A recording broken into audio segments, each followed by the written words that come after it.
السلام عليكم ورحمة الله وبركاته. قالوا سبحانك لا علم لنا إلا ما علمتنا إنك أنت العليم الحكيم. قال الله تعالى في القرآن المجيد: أعوذ بالله من الشيطان الرجيم. بسم الله الرحمن الرحيم. قد أفلح من زكاها وقد خاب من دساها. சதகல்லாஹுல் அலீம். கண்ணியத்திற்கும் மரியாதைக்கும் உரித்தான அல்லாஹ்வின் நல்லடியார்களே, பெரியோர்களே, தாய்மார்களே, சகோதர சகோதரிகளே, உங்கள் அனைவர்கள் மீதும் அல்லாஹ்வினுடைய அருளும் அன்பும் என்றென்றும் நின்று நிலவட்டுமாகுக என்று கூறி, இன்று நாம் பார்க்க போகிற தலைப்பு ஆன்மாவை பற்றி இஸ்லாம். ஆன்மா என்கிற அந்த பதத்திற்கு ஆன்மானா என்ன அப்படின்னா, அரபியில் நஃப்ஸ் என்று சொல்வார்கள். தமிழில் ஆன்மா, அரபியில் நஃப்ஸ். பொதுவாகவே நல்ல விஷயங்களை செய்வதற்கும் தீமையான விஷயங்களை செய்வதற்கும் நஃப்ஸுக்கு மிகப்பெரிய பங்கு இருக்கு. அதனால தான் அல்லாஹ் தஆலா சூரா யூசுஃப்ல நபி யூசுப் அலைஹிஸ்ஸலாம் அவர்களை பற்றி இறைவன் ஒரு இடத்தில் இப்படி கூறுவான்: ஒமாவு பர்ரிவு நஃப்ஸி இன்ன நஃப்ஸ லஅம்மாரத்தும் பிஸ்ஸூ. நபி யூசுப் அலைஹிஸ்ஸலாம் அவங்க சொல்றாங்க, நான் என்னை தூய்மையானவன் என்று நான் கூறிக்கொள்ளவில்லை. எப்படிங்க? நான் என்னை தூய்மையானவன் என்று கூறிக்கொள்ளவில்லை. யார் சொல்றா? நபி யூசுப் அலைஹிஸ்ஸலாம் அவங்க சொல்றாங்க. ஒழுக்கத்திற்கும் பத்தினித்தனத்திற்கும் பேறு போனவர்கள் தான் நபி யூசுப் அலைஹிஸ்ஸலாம். அவர்கள் எப்படி சொல்றாங்க பார்த்தீங்களா? என்னை நான் தூய்மையானவன் என்று கூறிக்கொள்ளவில்லை அப்படின்னு சொல்லிட்டு, ஏனெனில் மனித ஆன்மா தீயவற்றை அதிகமாக தூண்டிவிடக்கூடியதாகும்.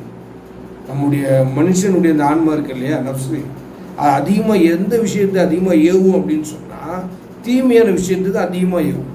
அப்போ நன்மை கம்மி தான்.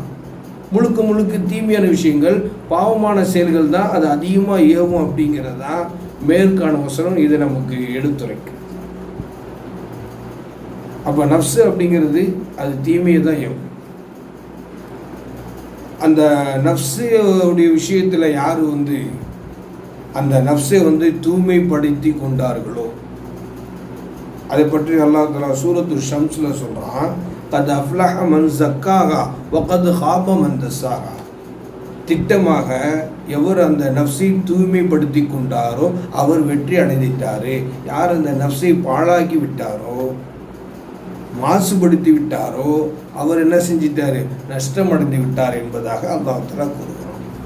அப்போ நஃப்ஸு அது தீமையை தான் ஏவும். நாம் தான் என்ன செய்யணும்? நன்மையான விஷயத்தின் பக்கம் அதை நாம் கொண்டு போக வேண்டும். நஃப்ஸுடைய விஷயத்தில் அல்லாஹ் தஆலா அந்த குர்ஆனுடைய மற்றொரு வசனத்தில் சூரத்துல் ஃபஜ்ரில், யா அய்யத்துஹன் நஃப்ஸுல் முத்மஇன்னா,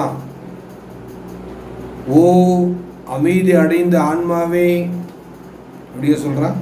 யா அய்யத்துஹன் நஃப்ஸுல் முத்மஇன்னா, ஓ அமைதி அடைந்த ஆன்மாவே, உன் இறைவனின் பக்கம் நீ செல். எப்படி செல்? உன் நல்ல முடிவை கொண்டு மகிழ்ந்த நிலையில். நல்ல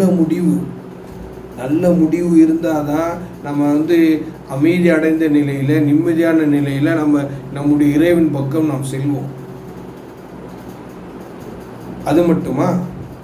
அது தொடர்ந்து அல்லாஹ் சொல்றான்: இல்லா ரப்பிக்கு ராதியத்த மர்தியா, மகிழ்ந்து அடைந்த நிலையில், மேலும் உன் இறைவனின் திருப்தியை பெற்ற நிலையில் நீ என்ன செய்து இணைந்து விடு. என்னுடைய நல்ல அடியாருடன் மேலும் நீ புகுந்து விடு. வதுகுலி விபாதி வதுகுலி ஜன்னதி. என்னுடைய நல்ல அடியாரோடு நீ என்ன செஞ்சிரு, நுழைந்து விடு, இன்னும் என்னுடைய சுவனத்தில் நீ நுழைந்து விடு. அப்போ நஃப்ஸ் இருக்கு இல்லையா, அது நன்மையை ஏவும் தீமையும் ஏவும். நல்ல விஷயத்துக்கு பயன்படுத்துவது தான் அது நல்ல அறிவாளிக்கு உண்டான அடையாளம். முழுக்க முழுக்க ஒருத்தன் தீமையை செஞ்சிட்டான், பாவம் செஞ்சிட்டான் அப்படின்னா அது அவனுடைய தலையில் அவனே மண்ணை வாரி போட்டுக் கொள்வதற்கு சமம். ஆக எல்லாமும் நல்லா இந்த நஃப்ஸு என்கிற விஷயத்தில் இமாம் பூசி ரஹ்மத்துல்லாஹி அவங்க சொல்கிறாங்க, ஒன் நஃப்ஸு கத்திஃபிலி அப்படின்றாங்க. இந்த நஃப்ஸு இருக்கு இல்லையா, அது குழந்தையை போல. எப்படி ஒரு பச்சிளம் குழந்தை ஒரு பொருளை கேட்டு நம்மிடத்தில் அடம்பிடிக்குமோ அதுபோல தான் நஃப்ஸும் அடம்பிடிக்கும். நம்ம செய்யக்கூடாதுன்னு நினைப்போம், ஆனால் அது நம்மளை செய்ய வச்சிடும். அது நல்லதோ கெட்டதோ, ஆனால் நல்ல விஷயத்தை மட்டும்தான் நஃப்ஸுக்கு நம்ம என்ன செய்யணும், அடிபணிய வேண்டும். தீமையான விஷயத்துக்கு நம்ம எப்போதும் ஒரு காலம் அடிபணிந்து விடக்கூடாது. அது மிகப்பெரிய கைசேதத்தையும் அழிவையும் நாசத்தின் பக்கம் தான் கொண்டு செல்லும் என்பதை கவனத்தில் கொள்ள வேண்டும். எல்லாமும் அல்லாஹ் எல்லா காலத்திலும் எல்லா நேரத்திலும் இறைவனுக்கு அடிபணிந்து வாழக்கூடியவர்களாக நாம் எல்லோரும் ஆக்குவானாக. நஃப்ஸு என்கிற அந்த தீய ஆன்மாவை விட்டு அல்லாஹ் நாம் எல்லோரையும் பாதுகாப்பானாக.